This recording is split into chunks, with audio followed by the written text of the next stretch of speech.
Ustaz, saya nak dengar bahasa Wal-Adiyat bukan bahasa pantun. Apa nanti? Sabar lo, sabar Ustaz. Faham pantun dulu awak akan faham Wal-Adiyat. Bismillahirrahmanirrahim. Wal-Adiyati dhabha, fal-muriyati qadha, fal-mughirati subha, fa'atharna bihi naq'a, fawasatna bihi jam'a. Innal insana li rabbih lakanud, wa innahu 'ala dhalika lasyahid, wa innahu li hubbil khairi lasyadid. Afala ya'lamu idza bu'thira ma fil qubur wa hussila ma fis sudur inna rabbahum bihim yawma idzin lakhabir. Dalam surah Al-Adiyat ini ada pantun. Dalam pantun biasanya ada pembayang, betul tak? Contoh, 2-3 kucing berlari, manakan sama si kucing belang. 2-3 boleh ku cari, manakan sama isteri ku seorang. 2 yang pertama tu dipanggil pembayang. Kenapa dia dipanggil pembayang? Dan apa kaitan 2 yang pertama tu dengan 2 yang terakhir? Ustaz, saya nak dengar bahasa Wal-Adiyat bukan bahasa pantun. Apa nanti? Sabar lo, sabar Ustaz. Faham pantun dulu awak akan faham Wal-Adiyat. Sebab kita ni dah lama terpisah daripada sastra. Bila terpisah daripada sastra, Quran pun susah nak faham. Salah satu kunci nak tadabbur Quran, kena dekat dengan sastra. Kena biasa baca pantun, biasa baca syair, biasa baca poetry, orang putih punya ke, Arab punya ke. InsyaAllah lepas tu baca Quran lebih flow dia, lebih smooth. Sebab kita jarang, kita rasa benda ni dah outdated, pantun-pantun ni Ustaz. Tapi Quran banyak pantun. 2-3 kucing berlari ni, kucing biasa 2-3 nak jumpa senang. Manakan sama si kucing belang. Kucing belang susah kan, senang nak cari. Siapa biasa jumpa kucing belang? Saya jumpa sekali-sekala. Yang kita biasa nampak kucing biasa. 2-3 boleh ku cari, manakan sama isteri ku seorang. Kena tak pembayang dengan dia punya maksud? Kena. Hari ni orang main pantun sembarang ya. Hari ni hari Ahad, Qul huwallahu ahad. Lepas tu orang ketawa, oh kelakarnya kan. Padahal sampah tu, minta maaf saya sebut lah. Itu menghina pantun Melayu. Betul tak? Kalau kita tengok Wal-Adiyati dhabha. Wal-Adiyat ni cerita apa? Ada yang dah buka terjemahan kan? Kena buka terjemah ni. Walaupun setiap Ramadan dah khatam Quran ni. Dah khatam ke belum khatam sebenarnya kita ni? Minta maaf ya kalau saya tegur-tegur begitu ya. Sebab Quran ni asas agama kita. Adakah Quran ni masih terkunci daripada umat Melayu? Jawapan saya ya. Masih terkunci lagi sebenarnya. Sebab tu saya kalau duduk orang Melayu kita tanya, perasan tak kita ni maju tak maju ni macam ada something yang menahan kita.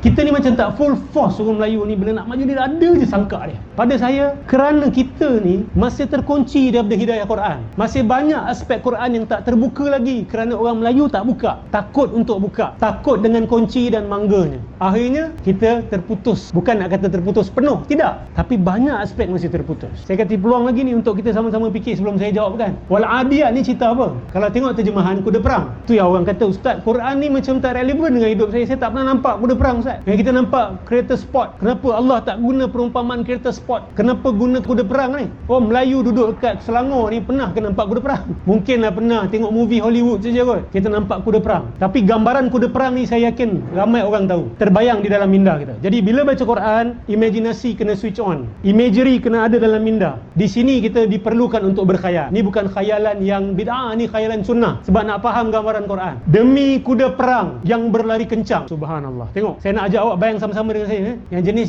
jarang membayang ni susah sikit nak baca Quran. Demi kuda perang yang berlari kencang, mencetuskan api dari telapak kakinya. Okey, daripada nafas itu terjemahan tambahan. Dia punya terjemahan yang asli adalah kuda yang berlari kencang. Ada yang menterjemahkan sebagai lari dengan nafas yang kencang. Kita boleh terima dua-dua, tak ada masalah. Fal muriyati qadha, serta mencetuskan api dari telapak kakinya. Boleh bayang? Dia berlari tu dengan kaki dia, bukan dia keletak keletuk, tapi laju tu sampai memercikkan api. Fire spark come out. Fal mughirati subha, dan meluru menyerbu musuh di waktu subuh dia keluar ni. Matahari naik sikit dia dah menyerbu dah. Dia tak ada tahan-tahan, tak ada relax, terus perah, terus gear paling tinggi sehingga menghamburkan debu pada waktu itu. Cantik perumpamaan ini. Kuda berlari kencang dengan nafas yang kencang, kemudian hentakan kaki dia memercikkan api di waktu-waktu subuh pagi-pagi sampai debu itu pusar naik ke atas, lalu menggempur ketika itu di tengah-tengah kumpulan musuh yang masuk ke dalam kumpulan musuh. Itu pembayang tu, maksud belum masuk lagi. Tiba-tiba ayat ke-6 tukar cerita siapa? Innal insana li rabbihi lakanud, sesungguhnya manusia ini diterjemahkan sebagai apa kanut ni? Sesungguhnya manusia ni tidak bersyukur, Allah kata.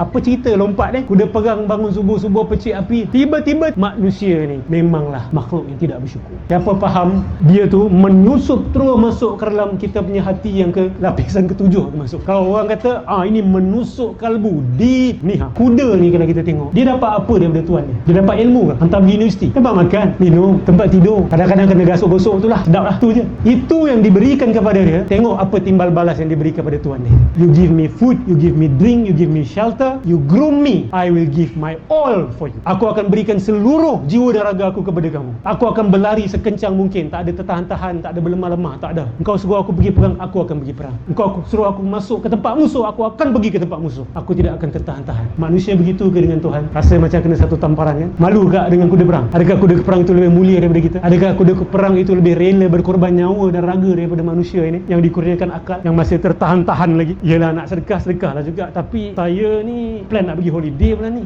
Itu tertahan tu. Kadang kuda ni diberikan harta, kalau tuan dia minta sedekah, semua dia kasih. Dia tak ada takut-takut. Tapi manusia ni pergilah tadabbur Al-Quran wahai manusia. Nantilah dulu susah tadabbur ni, pening kepala. Saya qiraat ni tak habis ulang 3 kali lagi ustaz. Saya nak kena ulang 3 kali baru saya akan tadabbur. Dah ulang 3 kali tak cukup lagi ustaz. Sampai 7 kali khatam Iqra ni baru saya akan mula tadabbur. Umur dah berapa? Dah 65. Bang, mari tadabbur. Tadabbur ni bukan level saya ustaz. Saya ni orang biasa je. Kalau kuda perang ni, kalau kita suruh dia tadabbur Quran, dia tak boleh duduk bersila pun, dia akan cuba paksa duduk bersila nak tadabbur Quran. Ini Allah beri sindiran kepada manusia. Innal insana li rabbih lakanud wa innahu ala dhalika lasyahid. Yang menarik dia pun bersaksi ke atas perangai dia tu. Dia mengaku setuju, ya betul, memang perangai kami macam tu. Wa innahu li hubbil khairi lasyadid. Dan dia ni sangat cinta kepada harta. Maksud dia tak mau lepaskan. Kalau kuda perang tu dia lepaskan semua. Dia tak fikir, alamak ni kalau aku meninggal ni habis, aku tak boleh lagi nak rasa makanan sedap, duduk dekat stable, aku meninggal lepas ni. Dia tak fikir benda tu. Tapi manusia fikir benda. Kalau aku buat ni, alamak dah tak dapat dah benda ni. Kalau sedekah dah tak dapat dah. Kalau buat ni dah tak dapat dah. Kalau gini nanti orang kata apa? Kalau aku berjuang orang kata apa? Kalau aku gini nak kena korbankan apa? Oi, susah ni. Wa innahu ala zalika lasyahid. Dan dia bersaksi ke atas diri dia sendiri, memang betul lah perangai kami macam tu. Kemudian Allah kata apa? Afala ya'lamu idza bu'thira ma fil qubur wa hussila ma fis sudur. Tidakkah manusia itu tahu apabila kubur-kubur itu nanti akan dibongkar, dan apa yang terkubur di dalam hati-hati akan dibongkar juga.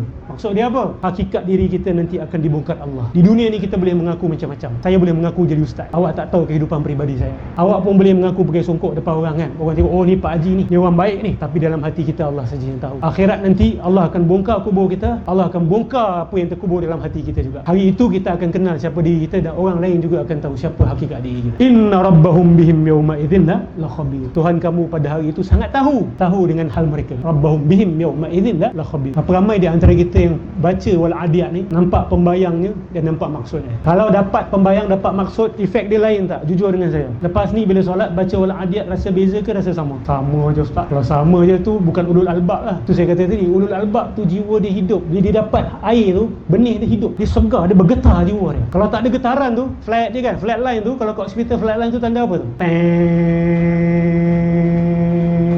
Itu yang dia bagi jiwa mati. Dia sudah tidak ada ombak lagi. Dia sudah tidak ada getaran di dalam jiwa lagi.